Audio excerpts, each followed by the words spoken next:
Je crois que la lecture est longue, mais nous allons essayer de simplifier les choses. Je vais lire. Et vous, avec vos Bibles, comme je vous ai dit d'habitude, nous sommes des chrétiens, vous devez avoir vos Bibles. Adam connut Ève, sa femme. Elle conçut et elle enfanta Caïn. Elle dit, j'ai formé un homme avec l'aide de l'Éternel. Elle enfanta encore son frère Abel. Abel fit berger et Caïn fit laboureur. Au bout de quelques temps, Caïn fit à l'Éternel une offrande de fruits de la terre. Et Abel de son côté en fit une des premiers-nés de son troupeau et de leur graisse. L'Éternel porta un regard favorable sur Abel et sur son offrande. Mais il ne porta pas un regard favorable sur Caïn et sur son offrande.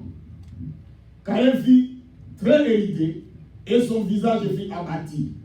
Et l'Éternel dit à Caïn, pourquoi es-tu irrité et pourquoi ton visage est-il abattu? Certainement, si tu agis bien, tu relèveras ton visage, et si tu agis mal, les péchés se couchent à la porte, et ses désirs se portent vers toi.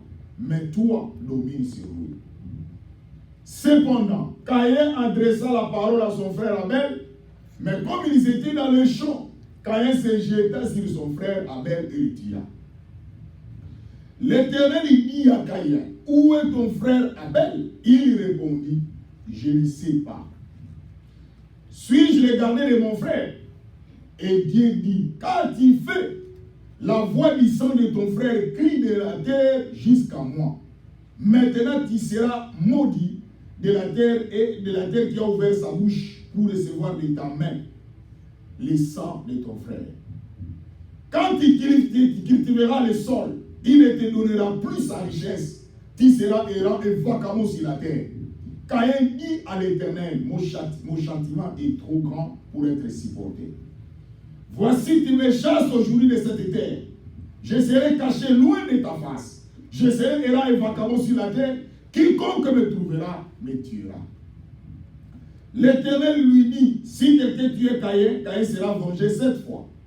Et l'Éternel mit un signe sur Caïn pour que quiconque le trouverait ne le tuera point. Ça, c'est l'amour de Dieu. Et je vais vous expliquer pourquoi dans le verset 15, il parle que l'Éternel dit, si quelqu'un tue Caïn, Caïn sera vengé 7 fois. Je vais vous expliquer l'expression pourquoi venger 7 fois. Puis Caïn s'éloigna de la face de l'Éternel et habita dans la terre de Nod, à l'Orient d'Éden. L'Église, aujourd'hui nous allons parler sur le regard de Dieu. Parce que nous sommes en train de parler sur la vie de prière. C'est un enseignement que nous avons commencé avec vous, où nous sommes en train d'expliquer aux enfants de Dieu sur la vie de prière. Bien aimé, laisse-moi vous dire que ce qui est plus difficile et plus combattu, c'est la prière. Il y a deux choses dans la vie que les diables nous combattent jour et nuit, c'est la lecture de la Bible et la prière. Voilà pourquoi je vais vous dire en enfant de Dieu, ici à l'église, vous devez vous dire la vérité et vous enseigner sur les réalités bibliques. Vous suivez le Seigneur, n'oubliez pas, il y a aussi des combats. Parce que l'Éphésiens nous dit, notre combat est spirituel, parce que nous combattons contre les esprits mauvais, contre les démons, les principautés, contre les esprits supérieurs dans les lieux célestes. C'est ça notre combat de tous les jours. Ma soeur, mon frère, que tu pries ou que tu ne pries pas, les démons sont à ton trousse. Ils sont derrière toi. Voilà pourquoi je suivais dans la télévision quelque chose qui m'a intéressé hier. Je suivais plus sur les histoires qui se passent dans le pays et même ici sur la sexualité, sur la prostitution. Et il y a des gens qu'on appelle les sexologues, peut-être, je ne sais pas si j'ai utilisé l'expression convenablement, mais vous allez voir qu'il y a des gens qui prennent les enfants à partir de presque 15 ans, 16 ans, 14 ans, ils les ramassent en cours de route et puis ils les amènent pour les faire entrer dans la prostitution. Et quand je suivais ces documentaires, ces gens-là, ils savent comment cibler, ils savent comment choisir des filles. Souvent, ils prennent des filles qui ont subi la maltraitance, c'est-à-dire qu'ils étaient maltraitées. Maltraitance. C'est-à-dire, Peut-être des filles qui ont subi dans leur famille, peut-être ils ont été violées. Donc ils choisissent des filles pareilles. Ceux-là qui sentent comme s'ils n'ont rien à donner à la société. Et ce sont des tels genres de personnes que ces personnes choisissent pour aller les faire entrer dans la prostitution. Et leur vie, la vie de ces enfants est gâchée. Et quand je suivais ces documentaires, c'est de là que j'ai compris que l'Église, nous avons un grand travail et nous devons beaucoup prier pour soutenir de telles situations. Moi, il y a des fois, ça me fait très mal. Vous êtes des chrétiens, vous passez votre temps seulement pour votre intérêt. Pourquoi je suis en train de vous parler sur la vie de prière? C'est pour cela que vous allez voir que dans la prière, il y a une différence entre demande et l'intercession. Celui qui fait la demande et celui qui fait l'intercession, c'est deux choses différentes. Parce que l'intercession veut dire intercéder en faveur d'eux autres. C'est ce que nous faisons. La demande, c'est ton intérêt, mais l'intercession, c'est aussi l'intérêt des autres. C'est pour cela que vous allez lire dans la Bible. La Bible nous dit, ne gardez pas. C'est-à-dire ton intérêt, mais il y a des fois, en tant que chrétien, vous devez aussi regarder l'intérêt des autres. Parce qu'aujourd'hui, le monde est en train de marcher à l'envers. Le monde est en train de marcher à contre-courant. Et c'est ce qui est déplorable. Et c'est ça que Dieu nous a mis à cœur de partager avec vous sur la vie de prière. Bien aimé, je vous ai parlé que la vie de prière ne veut pas dire venir à l'église seulement. La vie de prière ne veut pas dire lire la Bible seulement. Mais la vie de prière veut dire qu'il faut qu'il soit une vie continuelle, une vie continuelle. Chaque jour dans votre vie, vous devez planifier. Malgré les occupations que nous avons, la prière va vous aider un jour. La prière vous aidera, ma soeur, mon frère. Même nous qui vous parlons, nous avons cultivé cette vie de prière. Regardez dans notre texte, nous voyons l'histoire des deux frères, Abel et Caïn. Bien aimé, d'abord, je vais vous expliquer le mot Abel. Parce que si vous regardez les noms, parce que des fois les noms aussi ont des significations, les noms aussi ont des impacts, parce que le mot Abel veut dire vanité, veut dire vapeur, vanité. Et vous allez voir que le nom de Caïn signifie acquisition de, c'est qu'on dit la procréation. Voilà le nom de ces deux personnes. Abel veut dire vanité et Caïn veut dire acquisition de. C'est-à-dire, je suis entré, cet enfant est venu de grâce à Dieu. C'est ça la signification de Caïn. La Bible nous dit qu'il fut un moment, les deux frères ils se sont décidés. Et quand j'ai lu la Bible, j'ai compris que l'idée d'aller à l'église, plutôt aller à la présence de Dieu, c'était l'idée de Caïn. C'est Caïn qui a pris l'idée en premier pour aller offrir à l'Éternel. Là, on parle de l'offrande. C'est pour cela qu'un jour, si vous vous rappelez, je vous ai parlé que l'offrande n'est pas d'abord l'argent que vous amenez à l'église. Il faut que les pasteurs vous disent la vérité. L'offrande, ce n'est pas ce que vous apportez à l'église. La première offrande, c'est votre vie. C'est ce qui est plus important. C'est pour cela que si vous lisez dans Romains chapitre 12, la Bible nous dit, en commençant le verset 1, et si vous descendez, la Bible nous dit, offrez à Dieu vos corps comme un sacrifice vivant, saint et agréable à Dieu. Et ce qui sera de votre part un culte raisonnable.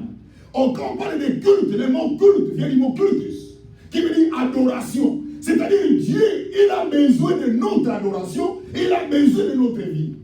C'est ce qui est l'offrande qui dépasse toutes les offrandes. Mais aujourd'hui, le pasteur ne vous dit pas la vérité. Il vous dit, maman, donnez seulement ton offrande, même si tu es un impunique, même si tu es un idolâtre, même si tu es une voleuse, même si tu es qui que ce soit. Moi, mon problème, c'est votre offrande, c'est votre église. Non, l'église. Il faut qu'on vous dise la vérité. Ce n'est pas ça qui compte. Ce qui compte, c'est votre vie. Parce que la Bible nous dit, ce n'est pas l'argent que tu donnes à l'église qui va te sauver. Mais d'abord, c'est ta vie. C'est pour cela qu'il y a un verset biblique qui dit, lorsque vous venez donner l'offrande à Dieu, regardez d'abord, avant de donner l'offrande, si vous avez un problème avec quelqu'un, avant d'abord, il faut aller arranger avant de donner l'offrande. C'est-à-dire, la Bible précise. Et l'histoire de ces deux frères, ils ont eu une initiative pour aller offrir l'offrande. En d'autres termes, à cette époque, on peut dire que Caïn et Abel sont allés à l'église pour aller offrir. Nous lisons que la Bible nous dit, il dit Caïn. D'abord dans le verset 1, la Bible dit Adam connut sa femme Ève. Et elle conçut, elle enfanta. La Bible dit connu. Nous voyons le verbe connaître. Et je vais vous dire qu'il y a trois sortes de connaître. Il y a la connaître dans l'intimité sexuelle. On appelle ça aussi connaître. Parce que la Bible dit Adam connu. Il y a aussi connaître, il y a le savoir, l'intelligence. Celui qui a l'intelligence, il a la connaissance. Il y a aussi la connaissance de connaître quelqu'un. Je le connais, il me connaît. Mais ici, la Bible parle qu'Adam connu. Là, ce n'est plus le problème de la connaissance du savoir, ni de la connaissance, je le connais, il me connaît. Mais ici, c'est de la connaissance de connaître. C'est la procréation. Et la Bible ajoute, il dit, elle enfanta Caïn avec l'aide de l'Éternel. C'est ce que la Bible dit, avec l'aide de l'Éternel. C'est cela, il faut toujours laisser l'Éternel vous aider pour que les choses soient correctement. Mais aujourd'hui, les gens ne veulent pas laisser le temps de Dieu, que Dieu les aide. Ils préfèrent aller voir les magiciens, ils préfèrent aller voir n'importe qui. Et vous allez regretter un jour. Parce que l'origine de cet enfant, ou l'origine de ces enfants, n'est pas Dieu. Et c'est ce qui est déplorable. Et vous allez regretter toute votre vie. Et la Bible ajoute, Elisa, elle enfanta encore son frère Abel, fit un berger. C'est-à-dire la Bible commence maintenant à décrire ce que ses enfants faisaient. C'est-à-dire Caïn était laboureur, lui faisait le champ. Ça, c'était son problème. Mais Abel aussi, de son côté, il était un berger. Il était celui qui était un bouvier, qui prenait soin des bergers. C'est ça le travail des brebis plutôt. C'est ça le travail des Caïn et d'Abel. C'est-à-dire la Bible nous décrit chaque personne à sa grâce. Voilà pourquoi l'Église, vous devez savoir dans la vie, ne suivez pas les autres. J'ai toujours l'habitude de vous dire, l'Église, ne suivez pas les autres. Il faut suivre la voie que l'Éternel t'a placée. Vous savez, dans la vie, chaque personne a son parcours. Chaque personne a son commencement et chaque personne a sa fin. Et je voulais parler dans la vie, imiter n'est pas mauvais. Mais il faut faire attention, mais il ne faut jamais oublier l'originalité de ce que Dieu t'a créé. Tu peux imiter ce que l'autre fait, mais ne perdez pas ta originalité. Ne perdez pas ce que tu es devant Dieu. C'est ce qui est le plus important. Aujourd'hui, les gens imitent. Il a vu comme quelqu'un et comme ça, lui aussi veut devenir comme lui. C'est pour cela que moi, j'aime devenir comme Jésus. Voilà, c'est ce qui est le plus important. Dans votre vie, il faut toujours prier. Il y a un serviteur de Dieu qui priait, il s'agenouille, il dit, Seigneur, je veux que tu me fasses comme David. Seigneur, tu veux que je te fasse comme David? Il dit, oui, Seigneur, fais-moi comme David. Tu sais, David, c'est un violeur. C'est lui qui a violé la femme de son serviteur, de l'homme qui était dans son armée. Tu dis, tu veux que je te fasse comme David? Il dit, non, Seigneur, non, pas comme David. Il change. Il dit, Seigneur, fais-moi comme Moïse. Seigneur, tu veux que je te fasse comme Moïse? Oh, est-ce que tu sais que Moïse, c'est lui qui est allé prendre la femme éthiopienne? Est-ce que tu veux aussi? Non, Seigneur, c'est la bien-aimée dans la vie, il faut être comme Jésus. Amen. Parce que Jésus, c'est l'homme qui n'a pas péché. Aujourd'hui, l'Église, mon frère, ma soeur, pourquoi vous suivez et vous imitez n'importe quoi? La Bible nous dit que Abel était un berger et Caïn était laboureur. Si Dieu t'a fait dans ce que tu es, restez ce que Dieu t'a fait. Ce que je regrette aujourd'hui, Dieu t'a fait court, tu veux devenir long. Dieu t'a fait long, tu veux devenir court. Dieu t'a fait mince, tu veux devenir grand. Et c'est ça le mal. Tu vas aller à la contre, tu vas aller à contre-courant avec celui qui t'a créé. Dans la vie, il faut accepter ce que tu es. C'est simplifier les choses. Et l'Église, aujourd'hui, les gens ne savent pas que lorsque vous acceptez, il faut d'abord vous accepter vous-même. Si toi-même tu n'acceptes pas, les autres ne vont pas t'accepter. Et voilà pourquoi aujourd'hui nous avons des combats. Parce que toi-même tu es en train de te sous-estimer. Tu n'es pas sûr de toi-même. Les autres ne te donneront pas la chance. Et j'ai dit l'Église, le monde que nous vivons, c'est un monde de combat. Personne ne vous donnera la chance d'évoluer. Personne ne vous donnera la chance de réussir. Qu'on ne vous trompe pas. Ni ta femme, ni ton mari, ni tes enfants. Personne ne te donnera la chance. Peut-être que tu seras étonné du pasteur, mais comment tu parles même à mes enfants, même ma femme? Non. Vous allez voir seulement par les actes. Vous allez voir seulement que les actes, même tes enfants sont en train de poser. Ils ne te donnent pas la chance. Preuve en est que lorsque tu leur promets quelque chose, ils sont catégoriques et rigueurs jusqu'à ce que tu vas réaliser cela. Ils n'ont même pas pitié de toi pour dire que non, il faut quand même qu'ils se reposent. Peut-être qu'il n'a encore rien jusqu'à ce moment. Non, donnez-nous ce que tu nous as promis. Et même il y a des gens qui vont te dire que ce n'est pas moi qui t'ai demandé de me faire sortir d'ici cette terre. Il peut même t'utiliser des choses que tu seras surpris pour vous dire que personne ne te donnera la chance. Et il ajoute, au bout de quelques temps, Caïn, qui va commencer à aller offrir? C'est Caïn. C'est Caïn qui a eu l'idée, parce que lui était labouré, c'est ça son travail. Voilà pourquoi dans la vie, ma soeur, mon frère, Dieu t'a donné, Dieu t'a placé là-bas, restez là où Dieu t'a placé. Fais le travail que Dieu t'a donné. Et lorsqu'il dit, au bout de quelques temps, Caïn fit à l'Éternel une offrande de fruits de la terre. Il a donné ce qu'il a. La Bible dit, on donne ce qu'on a. Pensez-vous, celui qui travaille avec les champs, c'est ce qu'il va donner. Il a donné ce qu'il a. Dans la vie, ne demandez pas à quelqu'un les choses qu'il n'en a pas. Rappelez-vous, dans la Bible, il y a quelqu'un qui a demandé quelque chose que la personne n'avait pas et il a eu la malédiction. Rappelez-vous de l'histoire d'Isaac et de Jacob. Plutôt de Jacob et Isaïe. Lorsque leur père est devenu vieux, dans la coutume juive, lorsque papa devient vieux, il devait laisser l'héritage à son premier fils, à l'aîné. Et l'aîné était Ésaü. Et il y avait des conditions qu'on devait remplir pour avoir l'héritage. Et rappelez-vous que le petit frère a trompé son père avec la complicité de sa maman, de sa mère. Et rappelez-vous que lorsque son père, malgré son père n'avait plus les yeux pour voir, il a senti, il a dit non. Je sens le corps, parce que Ésaü était poilé. Il avait des poils dans son corps. Et Jacob, pour tromper son père, il a fait aussi des habits qui montrent qu'il est Ésaü. Son père le toucha parce qu'il avait des problèmes des yeux. Il dit, je sens.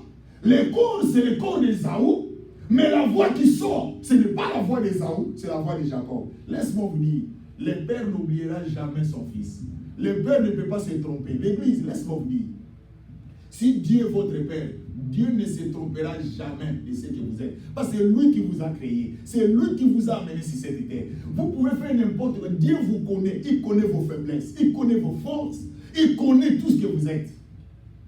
Lorsque le fils, c'est-à-dire Ésaü, il est allé au champ pour aller chercher quelque chose, lui était en retard. Et son père lui a donné l'héritage qui était pour Ésaü. C'est Jacob qui a eu ça. Son père l'a béni. Il a dit des choses. Il dit, je te bénis. Son père a fait déverser à Jacob tout ce qu'il avait. Il n'avait plus rien. Et lorsque Jacob va sortir, c'est Ésaü qui va venir. Il y a des fois dans la vie, les retardataires, comme on dit, ont toujours tort. Dieu t'attend quelque part, mais toi tu n'es pas ponctuel avec Dieu. Il y a des fois vous ratez beaucoup de choses dans votre vie parce que vous n'êtes pas ponctuel. Et la Bible dit, lorsque Ésaü est venu, il dit, papa, je suis là maintenant avec l'héritage, mais voici. Papa dit, quoi? Il dit, mais c'est moi Ésaü. Il dit, mais celui qui était ici n'était pas Ésaü, c'était une autre personne. Il dit, non, moi je viens à peine, je viens des champs. Or, n'oubliez pas que lorsque, à l'époque, avant que son père puisse avoir les problèmes des yeux, il y avait une conciliabule, il y avait un deal entre Ésaü et Jacob à cause du potage, à cause de la nourriture. Un jour, Ésaü avait faim. Il va demander à Jacob quelque chose à manger. Que Jacob dit, avant de te donner, va-moi d'abord ton droit d'aînesse. Sans oublier, c'était une alliance qu'ils ont fait. Voilà pourquoi dans la vie, il faut faire attention lorsque vous dites des choses. Même quand vous rencontrez une fille ou un garçon dans votre vie, des choses que vous avez fait sortir, il faut faire attention. Aujourd'hui, il y a beaucoup de gens qui pensent que ce sont des gangs. Hein. Ce sont eux qui sont des acteurs du film. Il dit non, je viens de mettre cette fille à côté ou cet homme à côté. Non, c'est toi qui penses. Attention avec ce que tu as fait sortir. La Bible dit que votre oui soit oui, votre non soit non. Ce qu'on ajoute vient du malin. C'est pour ça qu'il faut faire attention, même dans les mariages. Quand vous dites que dans les bonheurs, dans les pires, dans les bons, attention. Ne faites pas dire des choses parce que vous voyez les gens font des choses par formalité. Parce qu'il y a des gens qui sont nombreux là-bas, qui sont des gens qui vous regardent, vous commencez à parler. Les choses que vous faites parler maintenant, il faut faire attention. Et lorsque Ésaü a dit, mais qu'est-ce qu'il veut faire avec le droit de l'aînesse? Il dit, donnez-moi à manger, prenez le droit de l'aînesse. Quand il a donné ses parties, personne ne voyait ce qu'il faisait. Physiquement parlant, il n'y avait rien. Mais spirituellement parlant, il y avait quelque chose. C'est pour cela qu'il faut faire attention à l'église. Il y a des choses, lorsqu'on vous prêche la prière, vous priez, vous ne savez pas l'impact de ce qui apporte dans la prière. Et Ésaü a vendu son droit d'aînesse, il ne savait pas. Et c'est pour cela que Dieu avait permis que son père, malgré le père va toucher le corps d'Ésaü, il sent, mais la voix est de Jacob. Pourquoi son père n'avait pas arrêté? Ça, c'est la question. C'est Dieu qui était dans ces dossiers-là. C'est Dieu qui était dans ces dossiers-là. Et je vais vous dire, même sa mère, lorsqu'il dit prenez ceci, prenez cela, le mal seulement que Rebecca a fait, parce que leur maman s'appelait Rebecca, le mal seulement que Rebecca a fait, il voulait aider Dieu. Il fallait laisser le Seigneur lui-même, parce que Dieu savait que Ésaü va perdre son droit d'aînesse parce qu'il a déjà vendu cela, mais la voie par laquelle il va perdre ça, c'est moi-même, Dieu va planifier les choses. C'est pour cela que dans la vie, il faut éviter d'essayer d'aider Dieu. Et vous allez voir dans la Bible, il y avait des gens qui voulaient essayer Dieu dans l'arche de l'Éternel. Dieu les a frappés. Des peuples mieux, n'essayez pas un jour de chercher à aider Dieu, même dans l'église. N'aidez pas Dieu. Laissez Dieu conduire son église. Parce que lui-même a dit, mon église, c'est moi-même, je bâtirai mon église. Et les portes de séjour de mort ne pourront pas contre elle. Vous pouvez voir, oh non, l'église va se détruire. Non, c'est toi qui penses. Celui qui est le maître de l'église, celui qui est le chef de l'église, il sait comment il va amener les choses. Et la Bible nous dit, lorsqu'ils sont allés, et c'est là qu'il a vendu son Dieu. Maintenant, les grands frères ont dit, Père, Jésus maintenant, j'ai apporté le gibier, comme tu m'avais demandé avant de me bénir. Le Père dit, I'm so sorry. Je suis désolé. La bénédiction est déjà partie. Au lieu qu'Ésaü s'arrête là-bas, si vous lisez les textes, vous allez voir. Là, Ésaü est en train d'insister à son père. Voilà pourquoi dans la vie, si vous insistez, quand une fille vous dit non, ou un garçon vous dit non, mais arrêtez-vous. Mais pourquoi vous insistez? Quand vous insistez, ce qui va vous donner, ce sera plus le vrai amour. Ce qui va vous donner, ce sera les regrets. Parce que vous venez d'insister. C'est pour cela que dans la vie, il faut éviter d'insister. Et lorsque Ésaü est en train d'insister, il dit, Père, est-ce que tu n'as plus rien? Et c'est ça maintenant le problème qu'Ésaü avait causé. Ah bon? Il pose la question, si Père, tu viens de donner la bénédiction. Or, dans la vie, il y a deux choses. Soit c'est la bénédiction, soit c'est la malédiction. Il ne faut pas oublier cela. Nous marchons avec deux choses, l'église. Nous marchons avec la bénédiction et la malédiction. Si quelqu'un te donne la bénédiction, c'est-à-dire la malédiction qui est restée. Si quelqu'un te maudit, c'est-à-dire la bénédiction aussi est là. Chaque personne a des choses dans sa vie, la bénédiction et la malédiction. Voilà pourquoi chaque fois quand nous terminons le culte à l'église, je vous dis toujours, dis à celui qui est à gauche, à droite de toi, que Dieu vous bénisse. Parce que vous avez la bénédiction. Et lorsque vous parlez de ça, la personne aussi est bénie. Et lorsque Ésaü va insister, il dit, Père, tu n'as plus rien. Est-ce que, je sais que tu viens de dire que tu as déjà tout donné comme la vie. Est-ce qu'il n'y a plus rien? C'est ça le drame, c'est ça l'erreur. Ok? Tu m'insistes que je te donne ce qui me reste. Mais toi, si vous lisez les textes, vous allez voir la malédiction qui est sortie. Ésaü a été maudit. Son père commence à dire, toi, tu seras en dessous de tes frères. Les gens seront au-dessus de toi. Il commence à maudire. Or, le père n'avait pas l'intention de maudire son fils. Mais c'est son fils qui lui a insisté de lui donner ce qui lui reste. C'est pour cela que la Bible nous dit qu'on donne ce qu'on a. Ce qu'on n'en a pas, on ne donne pas. Ne me demandez pas ce que je n'en ai pas. Parce que je ne te donnerai rien. Et il ajoute maintenant. Quand ils sont allés maintenant, quand il fille à l'éternel, il a donné ce qu'il a. Parce qu'il était un laboureur. Il faisait les champs. Il a donné son offrande. Et la Bible ajoute, Abel de son côté en fit une première-né de son troupeau. Regardez maintenant ce que Abel va donner. Abel est un berger. Mais il va prendre le premier-né. Au lieu de prendre le dernier ou le milieu, il prend le premier. Or, si vous regardez dans la Bible, Dieu l'appelle le premier de toute la création. C'est-à-dire qu'Abel va utiliser des choses qui est très importantes. Là, c'est déjà un but. Abel de son côté fit le premier-né de son troupeau et de leur graisse. Est-ce que vous voyez vous-même qu'il y a des choses qu'il donne à Dieu? Il donne d'abord celui qui est le premier. Et donne aussi de l'air graisse, c'est-à-dire celui qui avait la bonne santé. Parce qu'il savait que dans l'Ancien Testament, il y avait Dieu refusé des offrandes qui est des chétives. Vous venez donner au Seigneur un agneau qui est handicapé et quelque chose qui a des défauts. Dieu refuse cela. C'est pour cela même quand vous donnez à Dieu l'Église, là d'une façon matérielle, il faut voir ce que vous donnez à Dieu. C'est très... Vous pensez, les gens pensent que lorsqu'ils donnent au Seigneur, ils pensent qu'ils donnent au pasteur. Moi, je vais vous poser la question, l'Église. J'ai toujours l'habitude de vous dire ce que j'ai investi, ce que j'ai donné à Dieu, à l'Église. Vous pensez que quand j'ai donné à vous? Non. J'ai donné à l'église, à Dieu. Et je vous ai parlé des montants que j'ai dépensés. Jusqu'aujourd'hui, je vous épargne parce que les gens m'ont interdit. Et je continue à donner à Dieu. Parce que je ne peux pas arrêter. C'est ma vie de tous les jours. Parce que comment se fait-il un jour que je vais mourir, tu vas rester? Autant mieux pour moi d'investir dans le royaume, que je donne un jour ce que j'ai donné. Que la Bible nous dit, les banques célestes, où il n'y a personne qui peut venir piller, où le Seigneur me récompensera. Parce que tout ce que nous avons, ma soeur, mon frère, les gens, les autres personnes vont en bénéficier. Mais si, c'est ça que vous voyez même les gens, vous allez voir les gens, nous voyons ici aux États-Unis, vous allez voir quelqu'un qui a beaucoup d'argent, il veut mourir, il laisse un testament, il dit, mon argent, vous prenez ça, vous donnez aux orphelins. Or, la Bible dit, Dieu est le Dieu des orphelins.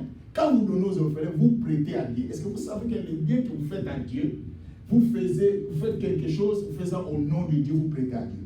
Et vous savez que si Dieu, vous lui prêtez quelque chose, c'est-à-dire Dieu n'a jamais été un bon payeur. Il est un mauvais payeur. Dieu, c'est un bon payeur. Il va vous récompenser. Et c'est pour cela que les diables vous combattent. Et vous dites que non, quand vous donnez, vous allez donner au pasteur. Et j'ai toujours l'habitude de voir, il y a des fois, raisonnons-nous, mes frères et sœurs. Soyons vraiment raisonnables. Vous donnez au pasteur. Alors, venez vérifier si vous avez vraiment donné. Quand vous donnez, pourquoi vous ne vérifiez pas alors? C'est pas déjà vous dit que non, faites tout ce que vous donnez, et vous êtes en train d'enrichir votre pasteur. Il vous donne, il vous dit ça comme ça. Mais oui, comme il venait de vous donner une révélation que vous n'avez pas, mais allez vérifier aussi, non? Mais pourquoi vous ne vérifiez pas si vous avez donné au pasteur? Et il ajoute, ça c'était juste parenthèse pour dire que l'Église, nous faisons tout pour le Seigneur et Dieu nous récompensera. Et la Bible nous dit, parce que nous parlons sur la vie de prière, mais aujourd'hui je vous parle de sous-thème, les regards de Dieu. Quand vous priez, il faut que Dieu vous regarde. Il faut que Dieu tire son attention sur vous. C'est ça. Parce qu'ils sont allés donner l'offrande. Parce que l'offrande, c'est le culte. L'offrande, c'est une église. Et regardez dans le verset 5.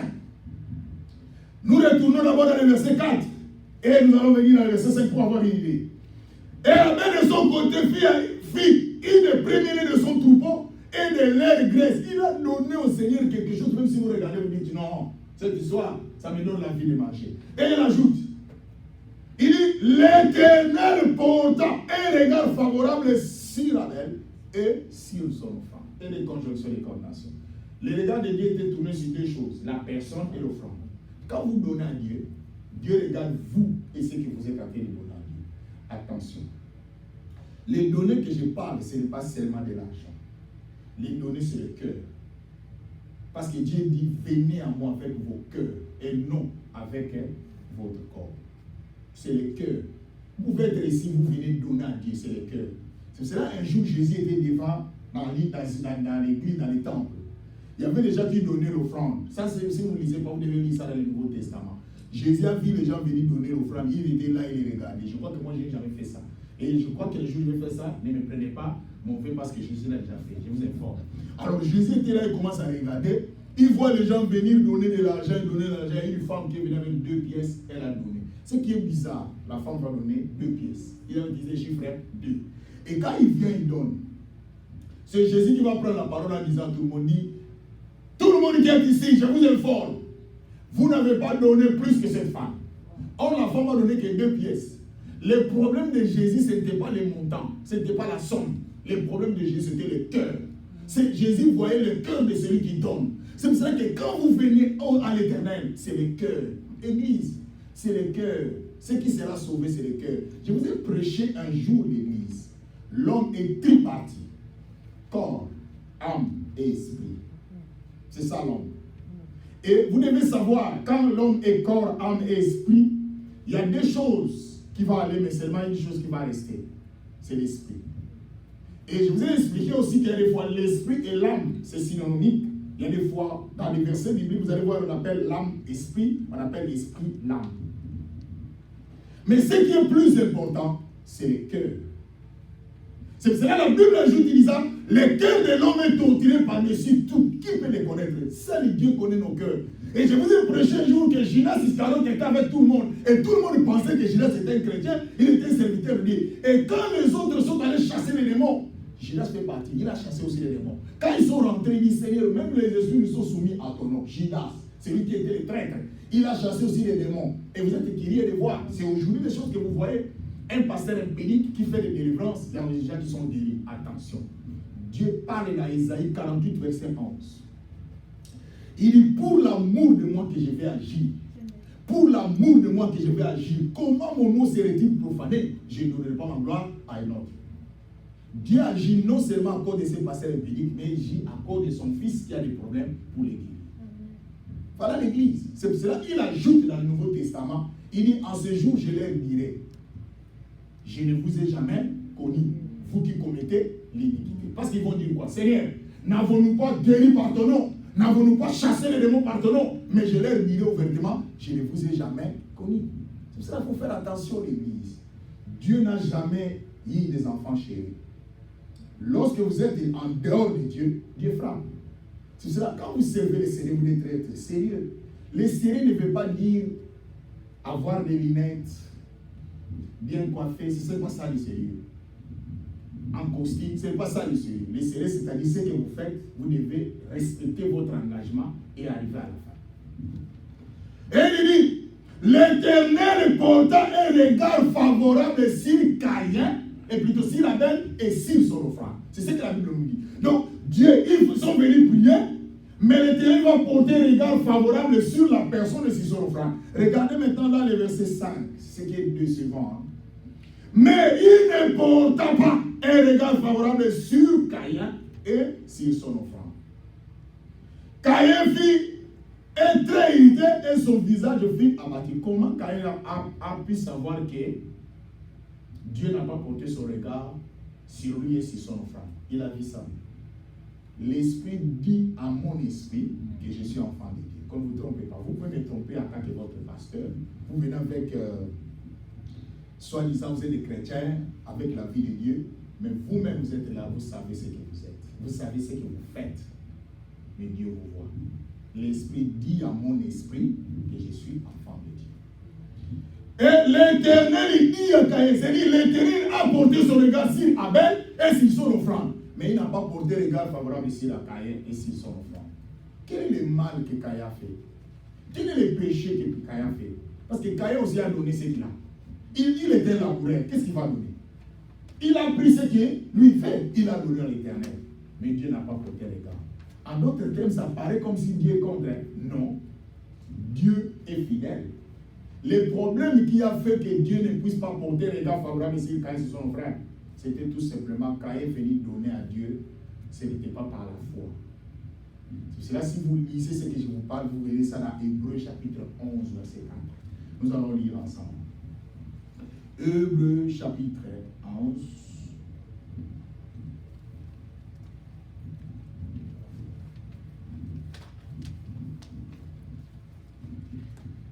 Hébreux, dans le Nouveau Testament,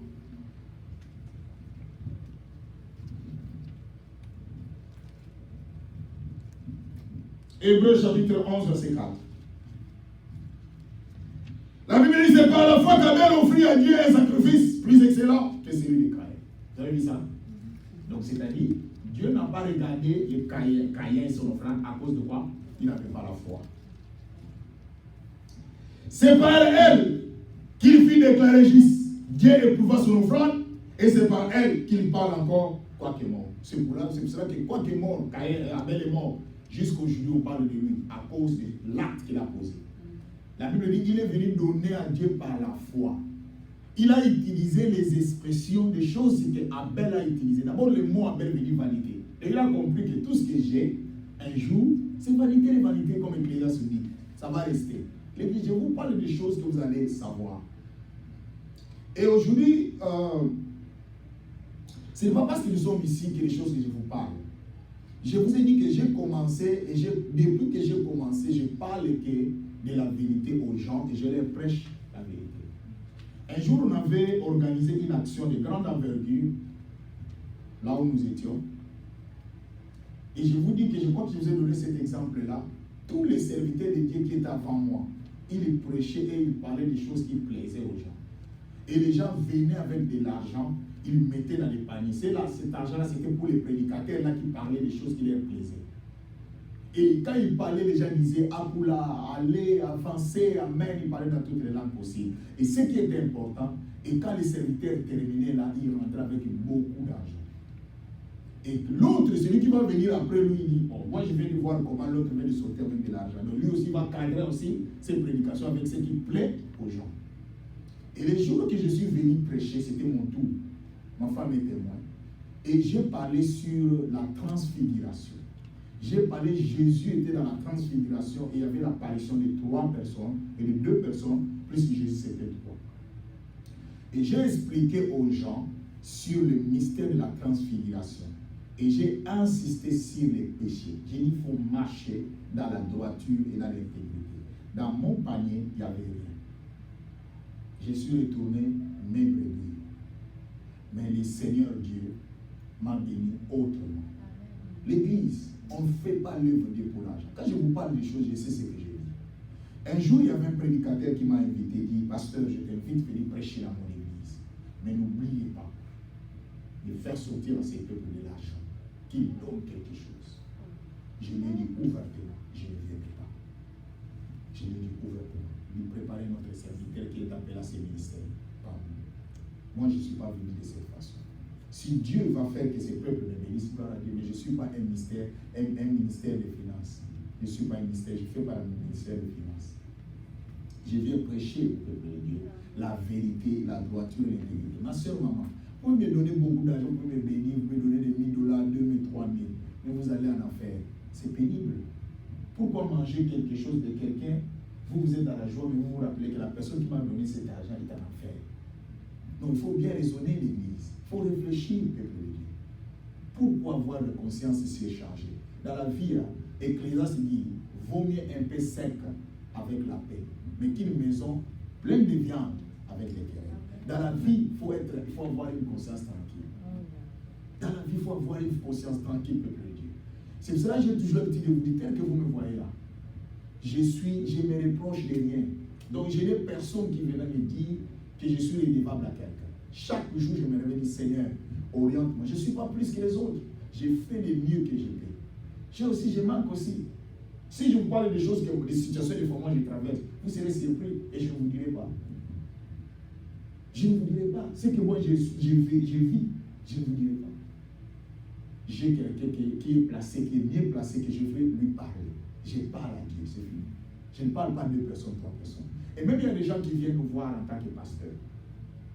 Je me rappelle encore, il y avait quelqu'un qui est venu me voir, il dit, pasteur, j'ai un problème, je vais t'expliquer, je vais te parler. La première question que je lui ai posée, ce problème que tu veux me parler, à combien de personnes que tu as partagé? Il dit, non, je partage avec tel, avec tel, avec tel. J'ai dit, je suis désolé. Allez continuer avec ces gens. Il dit, comment passer? Pourquoi? Je dis, non, ça c'est les autres. Allez continuer avec ces gens-là. Il dit, mais pourquoi? Je suis convaincu de venir t'exposer. Je dis, non. Je ne suis pas le loterie. Je ne suis pas la loterie. Allez voir ces gens. Et je lui ai fait voir que dans la vie, il faut être sérieux. Dans la vie, ma église, vous devez rester avec quelqu'un que vous êtes en train de partager. Si ça ne marche pas, vous avez déjà la référence. Vous savez que mon problème, c'est ça que nous vivons. Il y a d'autres serviteurs de Dieu, je ne sais pas s'ils ont un problème avec la Bible, je ne sais pas s'ils ont fait parole avec la parole de Dieu. Vous avez toute la Bible devant vous.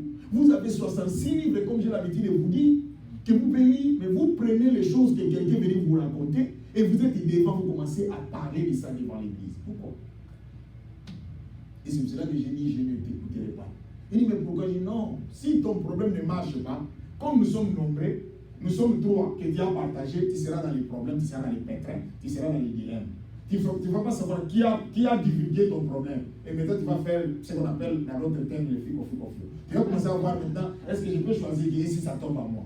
Alors maintenant, je ne peux pas m'azarder dans ces terrains-là. Je ne peux pas m'azarder dans ces terrains-là. Parce que vous devez savoir, tous les gens, leurs problèmes, ils cherchent toujours quelqu'un. Quand ça ne marche pas, comme je me rappelle un jour, il y a un frère qui est venu me voir et dit, j'ai besoin de quelqu'un qui peut m'aider dans le travail, pour aider les enfants, faire ceci. Je lui ai donné une soeur de l'église pour aider la soeur. Tout va bien. Les jours que la soeur a fait de vie, c'est maintenant il m'appelle. Il dit non. Je lui ai dit, il faut être sérieux, mon frère. Quand ça marchait, tu ne m'as jamais appelé. Et maintenant, ça ne marche pas, tu m'appelles. Qu'est-ce que ça veut dire? Explique-moi un peu. Il était bouche bée. Je dis, explique-moi. Parce que maintenant, oui, ça ne marche pas. Mais quand ça marchait, pourquoi tu ne m'as pas appelé? Et ce jour-là, il a compris que dans la vie, il faut être sérieux. Peuple de Dieu. Regardez maintenant. Il ajoute. La Bible ajoute. Lorsqu'ils sont allés, l'Éternel ne porta pas un regard favorable sur Caïn et sur son offrande. Mais l'Éternel porta un regard favorable sur Abel et sur son offrande. À cause de la foi, à cause de l'acte que Caïn a posé. Caïn a pris la première. Il a pris, vous savez, hein, Caïn a choisi quelque chose qui lui fait très mal. C'est ce qui était la dernière cartouche de sa vie. C'est ce que Caïn a donné à Dieu. Il a compris que Dieu c'est le premier. Dieu aime les choses, des bonnes choses. Il apporte à l'Éternel des bonnes choses. Et laisse-moi vous dire, l'Éternel, le peuple de Dieu. La Bible dit, lorsque vous faites des choses, des bonnes choses à Dieu, vous prêtez à l'Éternel. C'est lui le créateur, c'est lui qui a créé la chose là qu'il y a. Mais quand vous venez à l'église, et même quand vous donnez l'offrande, vous donnez ce qui est resté, et plus que ce que vous donnez à Dieu. Et je me rappelle encore, je crois que je vous ai déjà parlé de ce témoignage. Un jour dans une église, il y avait une maman qui avait l'enveloppe qu'il voulait donner à Dieu. Et l'homme de Dieu était dans l'église, il avait une action qu'il devait organiser. L'homme de Dieu les a demandé, il dit que non, nous avons une action que nous comptons organiser, on cherche de l'argent. S'il vous plaît, aidez-nous pour que nous puissions avoir de l'argent pour faire l'œuvre de Dieu, pour gagner les âmes. Le Seigneur parle à cette maman-là dans ses oreilles.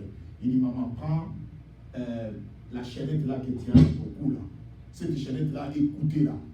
Prenez ça, donnez ça à l'homme de Dieu pour qu'il vende, pour qu'il gagne des âmes. La maman dit, elle résiste. Elle avait l'enveloppe pour donner l'argent comme offrande. Je ne sais pas si c'était la dîme. Et la voix continue toujours de lui parler là. La maman, il dit, toi l'esprit démon, toi les démons, je te chasse, sors de ma vie. Le Seigneur dit, je ne suis pas un démon, c'est moi le Seigneur qui te dit là. Parce que si c'était un démon, il faut que je parte. Je ne suis pas un démon. Prends la chaînette là que tu as, donne dans l'œuvre de Dieu. Il dit, moi je vois que toi tu ne comprends pas. Il parle de cet esprit-là. Il prend la chaînette, il ouvre, il cherche l'enveloppe, il en fait entrer, il met la salive, il fait. Il dit maintenant, on va voir qui va aller donner ça. Et maintenant, il pense, c'est vrai vous dire l'église, il faut faire attention avec Dieu. Il faut être à l'écoute de Dieu. Les biens matériels, nous allons laisser ça. Je vous pose la question. Les habits que vous portez aujourd'hui, ce sont des habits que vous avez portés hier, quand vous avez 10 ans? Non, il faut que cela vous enseigne, non? Est-ce que les habits que vous allez porter demain, vous connaissez cela? Vous ne connaissez pas encore. Pour vous dire que c'est Dieu qui planifie les choses. Et elle insiste. La voix lui dit, c'est moi le Seigneur qui te dit, l'homme de Dieu demande de l'argent. Moi je te dis, prends cette chaînette-là, va donner. La maman dit, je ne donnerai pas. Et la louange est venue, c'était le temps de donner à l'église. Tout le monde était, et c'était l'ambiance à Gogo. Et la maman commence aussi à danser. Elle ne veut même pas s'occuper de cette voix-là. Il dit, moi je suis déjà à l'église. Et quand c'était l'heure de prendre l'offrande, elle prend son enveloppe, que je vous ai parlé qu'elle avait l'offrande. Elle est venue, elle a donné, dans ça là, c'était fantastique. Et quand elle rentre à la maison, elle ouvre maintenant l'enveloppe qu'elle avait mis la chaînette, c'est ça qu'elle a donné à l'église. On ne se manque pas de Dieu. Si Dieu a besoin de prendre ce qu'il y a, par force, Dieu peut prendre ça. Vous devez mettre ça en tête de l'église. C'est notre Dieu respectueux. S'il a besoin de prendre ce que nous avons, il peut prendre ça. Pour terminer, il y avait même un frère un jour, un frère qui priait le Seigneur. On l'a arrêté en disant que c'est lui qui a volé beaucoup d'argent. Et le frère dit, ce n'est pas moi, je n'ai rien fait. Il dit, c'était toi qui as volé l'argent. Oh, c'était une autre personne. On l'a pris, on commence à torturer les frères. Les frères étaient torturés à un niveau qu'ils pouvaient mourir. Dans ces douleurs-là, les frères n'avaient pas le choix. Il a accepté. Mais ce n'était pas lui. Tellement la douleur était atroce. Il dit, qu'est-ce que je vais faire? Je vais mourir. Est-ce que j'accepte? Il a accepté, mais ce n'était pas lui. Et quand il rentre à la maison avec les douleurs là, on est venu le déposer, il ne sait même pas où va trouver cet argent. Mais le Dieu du miracle. Et ce jour-là, ses frères ont entendu. Il a déjà entendu les gens parler des miracles. Vous savez, dans la vie, il y a des fois quand les gens parlent qu'il y a un miracle. Comme cela, vous n'avez jamais vécu ça. Mais les jours que vous allez vivre ça vous-même, et vous saurez ce jour-là que Dieu existe. C'est comme la femme là avec Élie. la femme sunamite, quand son fils était mort, elle disait, il est l'homme de Dieu, l'appelait, il est l'homme de Dieu. Mais le jour qu'Élie a fait résister son fils, il a dit, maintenant je comprends que tu es un homme de Dieu. Donc depuis ce moment-là, tu ne comprends pas que tu es un homme de Dieu. Pour dire que le miracle est venu. Et quand l'homme va entrer dans la maison, il ouvre la chambre et trouve l'argent dans les lits. Beaucoup d'argent. Il commence à compter l'argent. Il a même invité les gens pour venir l'aider à compter. C'est Dieu qui a fait ça. Malgré son innocence, Dieu l'a justifié. L'église, peuple de Dieu, nous avons besoin du regard de Dieu dans nos prières. Quand vous priez, tu as besoin que Dieu te regarde. Mais il y a une condition. Pour que Dieu te regarde, il faut respecter les normes, les principes. Il y a des règles dans la prière. Il ne faut pas prier en désordre. Moi, des fois, ça m'étonne quand les gens viennent pour prier. Vous regardez celui qui est à gauche, vous regardez celui qui est à droite. Vous êtes à dire, non, l'église, la prière, c'est crucial. C'est important, c'est sacré. Quand vous priez, ferme tes yeux, regardez, réalisez que je suis devant, je suis venu voir quelqu'un. Un jour, nous étions dans la prière. J'ai demandé, il y avait une soeur qui était là, on lieu de fermer les yeux, il ne voulait pas fermer les yeux. Lui, il regardait les gens. Et je ne sais pas qu'est-ce qu'elle a vu. D'un moment à l'autre, la sœur va tourner son visage. Il a vu un dragon, visiblement comme ça, qui venait à sa direction. Et comme il ne pouvait pas supporter qu'elle va tourner son visage, il y avait les murs qui ressemblent l'autre coin. Ça lui a blessé ici. Pour vous dire que l'église, la vie de prière est très importante. Le temps est arrivé, l'église, nous devons vous dire la vérité. Et j'ai toujours envie de vous dire que les pasteurs, nous avons un grand travail. Les hommes de Dieu sont entrés maintenant dans les problèmes succès, gloire, l'argent, foule. C'est ça maintenant qui est en train de faire souffrir les hommes de Dieu aujourd'hui. Les hommes de Dieu ne veulent pas vous dire la vérité. Mais c'est ça notre travail, c'est de vous dire la vérité. C'est de vous prêcher Jésus. Mon frère et ma soeur, nous allons fermer nos yeux et nous allons prier. L'église, ferme tes yeux et prie le Seigneur. Parle à ce Dieu-là. Dis, Seigneur, je veux ton regard dans ma vie. Mais je veux être organisé, orienté pour que ma prière soit exaucée. Je vis la prière d'Abel, je vis la prière de Caïn. Mais ce qui les a différenciés, c'est la foi. Or, la Bible nous dit dans Hébreux chapitre 11, verset 1, même jusqu'à 6, il dit ça, la foi, il est impossible de lui être agréable. C'est que nous devons avoir la foi dans nos prières. Aide-moi dans le nom de Jésus. Je vais entendre ta voix. Je vais entendre ta voix, maman. Prie le Seigneur. Prie le Seigneur notre Dieu. Dans le nom de Jésus. Seigneur, fais-nous grâce. Nous avons besoin de toi, papa. Nous avons besoin de toi, Seigneur. Nous avons besoin de toi, papa. Sans toi, nous ne pouvons rien faire. Oui, l'Éternel est notre Dieu. Oui, l'Éternel est notre Dieu. Seigneur, nous voulons que notre prière soit grillée. Nous voulons que notre prière soit acceptée. Yahweh, nous avons besoin de toi, papa. L'Éternel des armées. Il n'y a que toi, Jésus. Yahweh, manifeste-toi. Manifeste-toi, Jésus. Que notre vie, Seigneur, soit une vie de prière. Dans le nom de Jésus. Père, bénis ces peuples. Que leur vie et que ton regard soit sur eux. À chaque fois qu'ils vont s'agenouiller pour chercher ta face, Seigneur, dans leur maison, même dans l'église, et partout, Yahweh, écoute leurs prières et exauce-les pour la gloire de ton Seigneur. Tous ceux qui ne confessent pas ton nom, tous ceux qui est de la divagation des pensées, des distractions, je te chasse dans leur vie, dans le nom de Jésus. Laisse que cette parole soit une parole vivifiante dans leur vie de tous les jours, dans les noms glorieux et merveilleux de notre Seigneur. Nous t'avons ainsi prié. Amen. Nous acclamons très fort.